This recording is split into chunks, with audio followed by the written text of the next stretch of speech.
On a Monday in July, I arrived for work at Flagey Memorial Hospital. I knew from the white rose on the crystal vase at the nurse's station that there had been a patient death on Sunday. I paused and smiled, knowing this rose was for a special patient.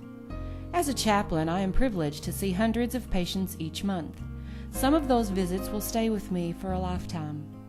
One week, my visit list included a husband and a wife who were both ill and in separate units at Flagey.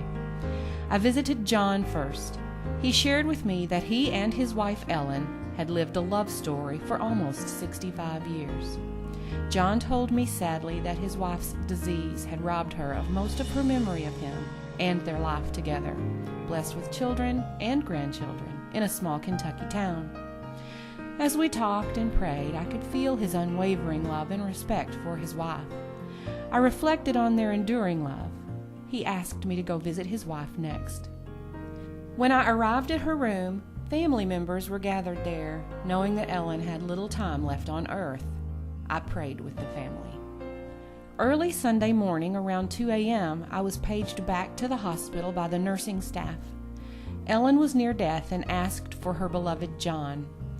The nurses, filled with compassion, moved her bed into John's room close enough that they could join hands. In the midst of the messiness of everyday life, I know that this type of compassionate care takes place every day at Flagey. But I also know that for many patients, their experience at Flagey is their once-in-a-lifetime. For Ellen and John, being at Flagey made her leaving this world a peaceful experience. John never let go of the small, frail hand he had known for more than 6 decades. She had called his name and, as he had promised her as a teenager, in sickness and in health he was there for her. She died with her husband and soulmate at her side. God's grace was poured into our hearts as we witnessed the lived spirituality of their love and commitment to each other. May this experience of grace enkindle the fire within our hearts to never lose sight of the difference we can make in the lives of others. Phyllis Bowling, Flagey Memorial Hospital, Bardstown, Kentucky.